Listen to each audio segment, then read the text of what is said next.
And when you give projects or when you give tasks or when you give direct requests, if the extent of the conversation is your frustration level for them not doing it the way you wanted them, you're missing the boat.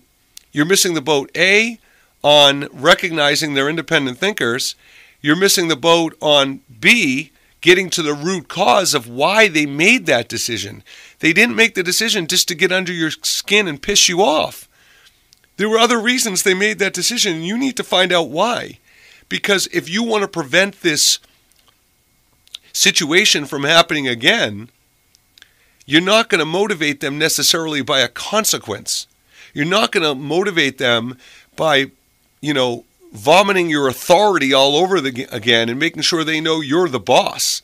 Those aren't necessarily ways to motivate people.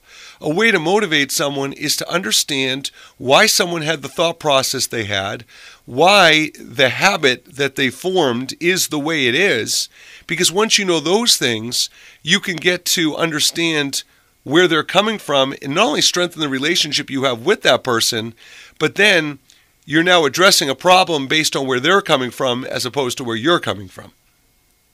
So those are really key aspects of intent.